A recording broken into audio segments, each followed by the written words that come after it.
Atos dos Apóstolos. Capítulo 32. Uma igreja liberal. Em sua primeira carta à igreja de Corinto, Paulo deu aos crentes instruções referentes a princípios gerais sobre os quais se apoia o sustento da obra de Deus na terra. Escrevendo a respeito de seu trabalho apostólico em favor deles, ele interroga: quem jamais milita à sua própria custa? Quem planta uma vinha e não come do seu fruto? Ou quem apacenta o gado e não toma do leite do gado? Digo eu isto segundo os homens? Ou não diz a lei também o mesmo? Porque na lei de Moisés está escrito: não atarás a boca ao boi que trilha o grão. Porventura tem Deus cuidado dos bois? Ou não o diz certamente por nós? Certamente que por nós está escrito: porque o que lavra deve lavrar com esperança, e o que debulha deve debulhar com esperança de ser participante. Se nós vos semeamos as coisas espirituais, indagou mais o apóstolo, será muito que de vós recolhamos as carnais? Se outros participam desse poder sobre vós, por que não mais justamente nós? Mas nós não usamos deste direito, antes suportamos tudo, para não pormos impedimento algum ao Evangelho de Cristo. Não sabeis vós que os que administram o que é sagrado comem do que é do templo, e os que de contínuo estão junto ao altar participam do altar? Assim ordenou também o Senhor aos que anunciam o Evangelho que vivam do Evangelho. 1 Coríntios capítulo 9, versos 7 a 14. O apóstolo aqui se refere ao plano do Senhor para a manutenção dos sacerdotes que ministravam no templo. Os que eram separados para esse sagrado ofício eram mantidos por seus irmãos, aos quais ministravam bênçãos espirituais. Os que dentre os filhos de Levi recebem um sacerdócio têm ordem, segundo a lei, de tomar o dízimo do povo. Hebreus capítulo 7, verso 5. A tribo de Levi fora escolhida pelo Senhor para os sagrados ofícios relacionados com o templo e o sacerdócio. Do sacerdócio foi dito: o Senhor teu Deus o escolheu, para que assista a servir no nome do Senhor. Deuteronômio capítulo 18, verso 5. 1/10 de toda a renda era reclamada pelo Senhor como lhe pertencendo, e reter o dízimo era por ele considerado como roubo. Foi a esse plano para sustento do ministério que Paulo se referiu quando disse: assim ordenou também o Senhor aos que anunciam o Evangelho, que vivam do Evangelho. 1 Coríntios capítulo 9, verso 14. E mais tarde, escrevendo a Timóteo, disse o apóstolo: digno é o obreiro do seu salário. 1 Timóteo capítulo 5, verso 18. A devolução do dízimo era apenas uma parte do plano de Deus para o sustento de seu trabalho. Numerosas dádivas e ofertas foram divinamente especificadas. Sob o sistema judaico, o povo era ensinado a cultivar o espírito de liberalidade, tanto em sustentar a causa de Deus, como em socorrer os necessitados. Para ocasiões especiais, havia ofertas voluntárias. Na colheita e na vindima, as primícias dos frutos do campo, grãos, vinho e óleo, eram consagrados como oferta ao Senhor. Os respingos e os cantos do campo eram reservados para os pobres.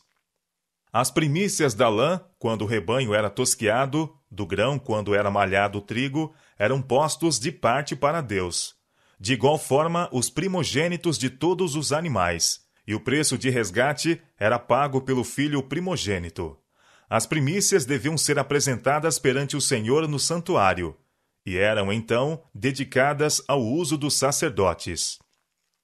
Por este sistema de beneficência, o Senhor procurava ensinar a Israel que em tudo devia ele ser o primeiro. Assim, era-lhes feito lembrar que Deus era o proprietário de seus campos, rebanhos de ovelhas e de gado, que era ele quem enviava o sol e a chuva para que a seara se desenvolvesse e amadurecesse. Tudo que possuíam era dele, eles eram apenas mordomos de seus bens. Não é o propósito de Deus que os cristãos, cujos privilégios excedem em muito aos da nação judaica, deem menos abundantemente do que deram eles. A qualquer que muito for dado, declarou o Senhor, muito se lhe pedirá. Lucas capítulo 12, verso 48. A liberalidade requerida dos hebreus era-o em grande parte para beneficiar sua própria nação. Atualmente, a obra de Deus se estende por toda a terra. Cristo tinha colocado nas mãos de seus seguidores os tesouros do Evangelho, e sobre eles colocou a responsabilidade de dar as alegres novas de salvação ao mundo. Nossas obrigações são muito maiores, seguramente, do que as do antigo Israel. À medida que a obra de Deus se amplia, pedidos de auxílio aparecerão mais e mais frequentemente. Para que esses pedidos possam ser atendidos, devem os cristãos acatar a ordem. Trazei todos os dízimos à casa do tesouro, para que haja mantimento na minha casa. Malaquias capítulo 3, verso 10. Se os professos cristãos levassem fielmente a Deus os seus dízimos e ofertas, o divino tesouro estaria repleto.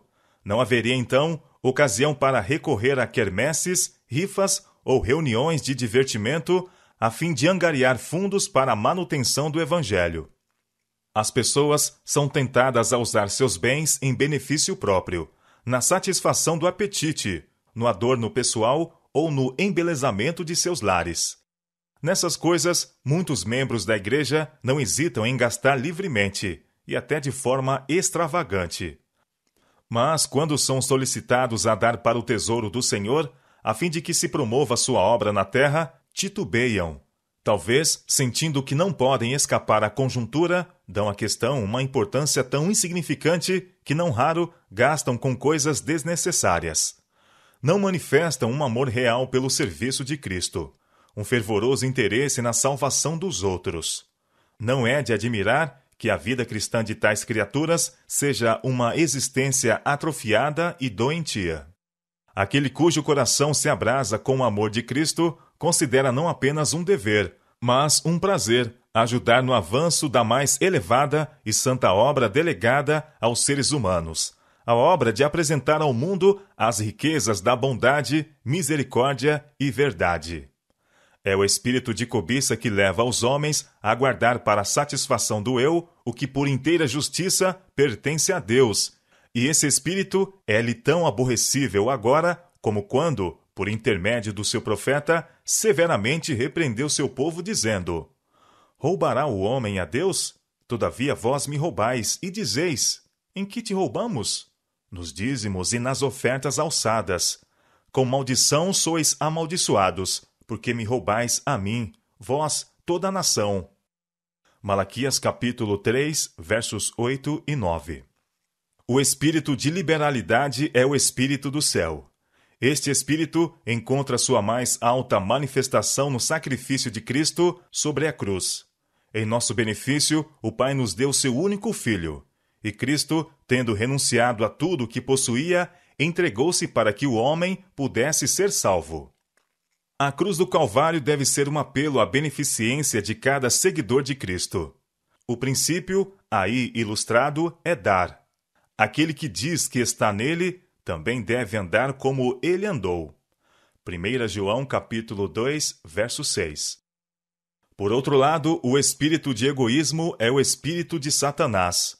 O princípio, ilustrado na vida dos mundanos, é receber. Assim esperam eles conseguir felicidade e conforto, mas o fruto do que semeiam é miséria e morte. Não antes que Deus cesse de abençoar seus filhos, estarão eles livres da obrigação de lhe devolver a porção que ele reclama. Não apenas deverão eles devolver ao Senhor o que lhe pertence, mas também levar ao seu tesouro, como oferta de gratidão, um donativo liberal. Com coração jubiloso, devem dedicar ao Criador as primícias de sua generosidade, suas mais bem escolhidas posses, seu melhor e mais santo serviço. Assim alcançarão ricas bênçãos. Deus mesmo tornará sua vida como um jardim regado, cujas águas não faltem. E quando a última grande colheita estiver recolhida, os molhos que são habilitados a trazer ao mestre serão a recompensa do uso abnegado dos talentos a ele entregues. Os mensageiros escolhidos de Deus, empenhados em árduo trabalho, jamais deveriam ser compelidos a entrar na luta à sua própria custa, sem o compreensivo e cordial auxílio de seus irmãos. É a parte dos membros da igreja repartir liberalmente com os que põem de lado seus afazeres seculares para que possam dedicar-se ao ministério. A causa de Deus avança melhor quando os ministros de Deus são encorajados. Quando, porém, por causa do egoísmo das pessoas, seu justo sustento é retido, suas mãos se enfraquecem, e muitas vezes sua utilidade é seriamente prejudicada. O desprazer de Deus é despertado contra os que professam ser seus seguidores e, no entanto, permitem que consagrados obreiros padeçam necessidade, enquanto estão empenhados em ministério ativo. Essas criaturas egoístas serão chamadas a prestar contas, não apenas pelo abuso do dinheiro do seu senhor, mas também pela depressão e angústia que sua conduta fez pesar sobre seus fiéis servos. Os que são chamados para a obra do ministério e ao chamado do dever renunciam a tudo e se empenham no serviço de Deus. Devem receber, por seus abnegados esforços, salários suficientes para se manterem bem como a sua família. Nos diversos setores de atividades seculares, mentais e físicas, trabalhadores fiéis podem ganhar bons salários. Não é a obra de disseminar a verdade e de levar as pessoas a Cristo de mais importância que qualquer atividade comum? E não são os que fielmente se empenham nesta obra, com justiça, merecedores de ampla remuneração? Por nossa estimativa do valor relativo de trabalho para o bem físico e o espiritual, mostramos nossa apreciação do celestial em contraste com o terreno. A fim de que haja fundos na tesouraria para a manutenção do ministério e para atender aos pedidos de auxílio para empreendimentos missionários, é necessário que o povo de Deus dê alegremente e liberalmente. Solene responsabilidade repousa sobre os pastores, qual seja a de expor perante as igrejas as necessidades da causa de Deus e ensiná-las a ser liberais. Quando isso é negligenciado e as igrejas deixam de contribuir para as necessidades de outros, não somente a causa do Senhor sofre, mas é retirada a bênção que deveria vir sobre os crentes. Mesmo os mais pobres devem levar a Deus sua oferta. Devem eles ser repartidores da graça de Cristo, mediante o negarem-se para ajudar aqueles cujas necessidades são mais prementes que a deles. A dádiva do pobre, fruto da abnegação, sobe perante Deus como suave incenso. E a cada ato de abnegado sacrifício, fortalece o espírito de beneficência no coração do doador, aliando mais intimamente aquele que era rico e, por amor a nós, se fez pobre, para que por sua pobreza enriquecêssemos. O ato da viúva que colocou na arca 2 pequenas moedas, tudo quanto possuía, é posto em realce para encorajamento dos que, lutando com a pobreza, ainda desejam com suas dádivas ajudar a causa de Deus. Cristo chamou a atenção dos discípulos para essa mulher que dera todo o seu sustento. Ele considerou sua dádiva de maior valor que as grandes ofertas daquele cujas dádivas não representavam abnegação. Deram de sua abundância uma pequena porção.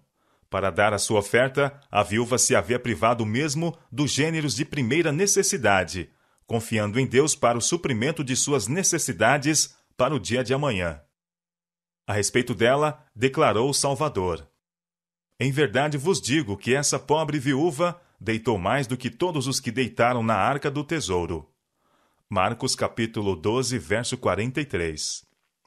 Assim ensinou ele que o valor da oferta é estimado não pela quantidade, mas pela proporção em que é dada e pelos motivos que moveram o doador. O apóstolo Paulo, em seu ministério entre as igrejas, foi incansável em seus esforços para inspirar no coração dos novos conversos o desejo de fazer grandes coisas pela causa de Deus. Muitas vezes ele os exortava à liberalidade.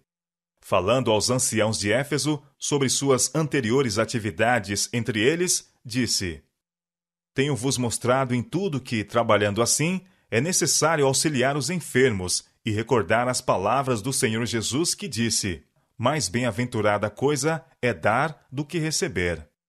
E digo isto, escreveu ele aos Coríntios, que o que semeia pouco, pouco também ceifará, e o que semeia em abundância também ceifará. Cada um contribua segundo propôs no seu coração, não com tristeza ou por necessidade, porque Deus ama o que dá com alegria. 2 Coríntios capítulo 9, versos 6 e 7. Quase todos os crentes da Macedônia eram pobres em bens deste mundo, mas seu coração estava transbordando com amor a Deus e sua verdade, e alegremente deram para o sustento do Evangelho. Quando as coletas gerais foram tiradas entre as igrejas gentílicas para socorro aos crentes judeus, a liberalidade dos conversos da Macedônia foi exaltada como um exemplo para as outras igrejas. Escrevendo aos crentes coríntios, o apóstolo chamou-lhes a atenção para a graça de Deus dada às igrejas da Macedônia, como em muita prova de tribulação houve abundância do seu gozo, e como a sua profunda pobreza abundou em riquezas da sua generosidade. Porque segundo o seu poder, e ainda acima do seu poder, deram voluntariamente, pedindo-nos com muitos rogos a graça e a comunicação deste serviço, que se fazia para com os santos. 2 Coríntios capítulo 8, versos 1 a 4. A voluntariedade em sacrificar, da parte dos crentes macedônios, era consequência de sua inteira consagração. Movidos pelo Espírito de Deus, se deram primeiramente ao Senhor. Daí estarem dispostos a dar voluntariamente de seus meios para o sustento do Evangelho. Não era necessário constrangê-los para que dessem. Antes, se rejubilavam pelo privilégio de negarem a si mesmo até coisas necessárias, a fim de suprir as necessidades de outros. Quando o apóstolo quis restringi-los, insistiram com ele para que aceitasse suas ofertas. Em sua simplicidade e integridade, e em seu amor pelos irmãos, renunciaram alegremente e assim foram ricos no fruto da beneficência. Quando Paulo enviou Tito a Corinto para fortalecer os crentes ali, instruiu-o a desenvolver a igreja na graça de dar, e em carta pessoal aos crentes, ele acrescentou também seu próprio apelo.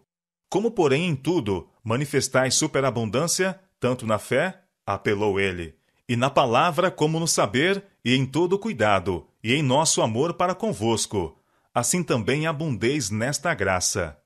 Completai agora a obra começada, para que assim como revelastes prontidão no querer, assim a leveis a termo, segundo as vossas posses. Porque se há boa vontade, será aceita conforme o que o homem tem, e não segundo o que ele não tem. 2 Coríntios, capítulo 8, versos 7, 11 e 12.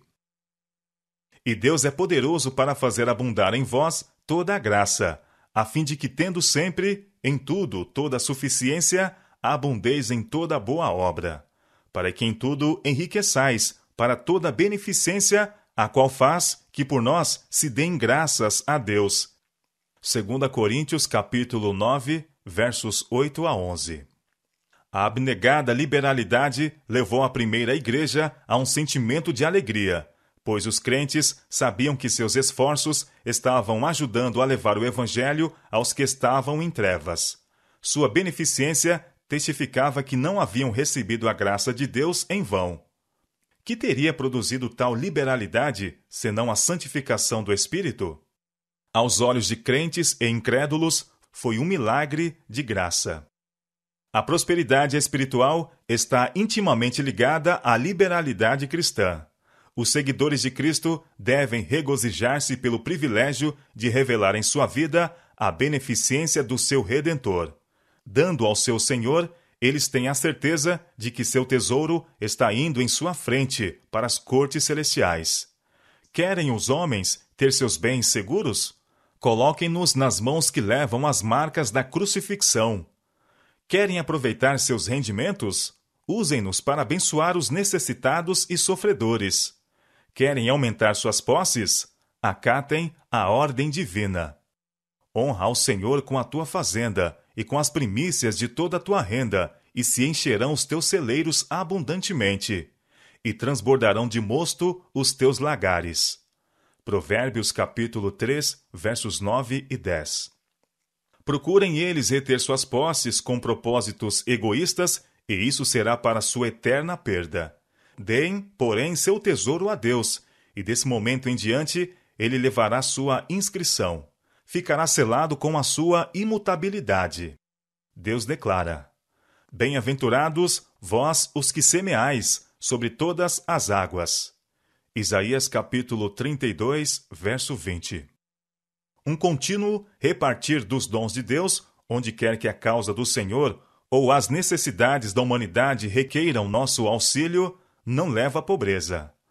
Alguns há que espalham, e ainda se lhes acrescenta mais, e outros que retêm mais do que é justo, mas é para sua perda. Provérbios capítulo 11, verso 24. O semeador multiplica a semente ao utilizá-la. Assim é como os que são fiéis em distribuir os dons de Deus. Repartindo, aumentam suas bênçãos. Dai e ser-vos-á dado, prometeu Deus. Boa medida, recalcada, sacudida e transbordando, vos deitarão no vosso regaço. Lucas capítulo 6, verso 38.